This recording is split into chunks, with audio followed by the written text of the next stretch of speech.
2024 সালের 1 আগস্ট, কিন্তু ইতিহাসের পাতায় এই দিনটি 32 জুলাই হয়ে লিপিবদ্ধ হয়ে থাকবে।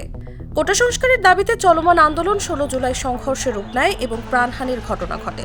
এই ঘটনাকে জুলাই গণহত্যা হিসেবে আখ্যায়িত করা হয়।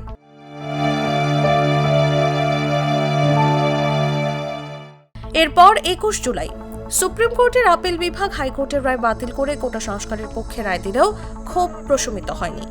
আন্দোলনকারীরা তখন জানায় তাদের দাবি পূরণ না হওয়া পর্যন্ত জুলাই মাস চলতেই থাকবে। ফলে তারা 1 আগস্টকে 32 জুলাই হিসেবে গণনা শুরু করেন। 32 জুলাই ঢাকাসহ দেশের বিভিন্ন জেলা ও মহানগরীর এসব কর্মসূচি পালন করে শিক্ষার্থীরা। কর্মসূচিতে শিক্ষার্থীর পাশাপাশি কোথাও কোথাও শিক্ষক, আইনজীবী সহ বিভিন্ন শ্রেণী পেশার মানুষ অংশগ্রহণ করেন। এর আগে 31 জুলাই রিমেম্বারিং আওয়ার হিরোজ কর্মসূচি ঘোষণা করে বৈষম্য বিরোধী ছাত্র আন্দোলন।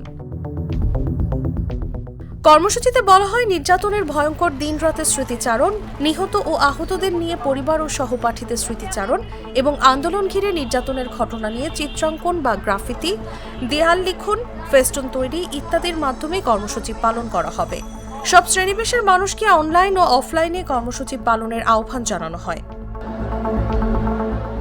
এদিকে কোটা সংস্কার আন্দোলনে অংশ নেয় শহীদ, আহত, পঙ্গু ও গ্রেফতার সবার স্মরণে 2 আগস্ট দেশব্যাপী প্রার্থনা ও ছাত্র জনতার গণমিছিল কর্মসূচি ঘোষণা করা হয়।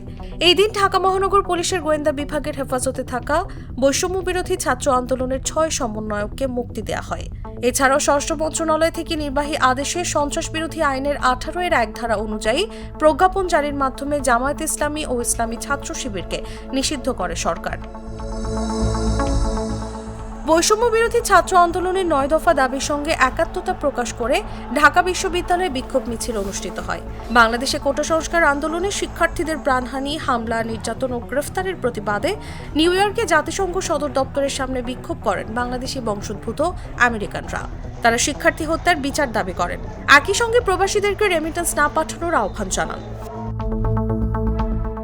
কোটা সংস্কার আন্দোলনকে ঘিরে 16 জুলাই থেকে 21 জুলাই পর্যন্ত দেশের বিভিন্ন স্থানে সংঘটিত ঘটনায় প্রাণহানি, সহিংসতা, নাশকতা, অগ্নিসংযোগ, লুটপাট, সন্ত্রাসী কর্মকাণ্ড ও ক্ষয়ক্ষতির ঘটনা তদন্তে হাইকোর্ট বিভাগের 3 বিচারপতির সমন্বয়ে তদন্ত কমিশন গঠন করে মন্ত্রিপরিষদ বিভাগ প্রজ্ঞাপন জারি করে।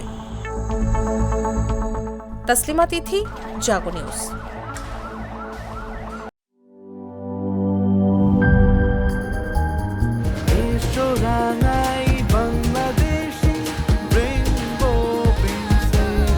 রেইনবো পেইন্টস, ছড়াও জীবনের রং।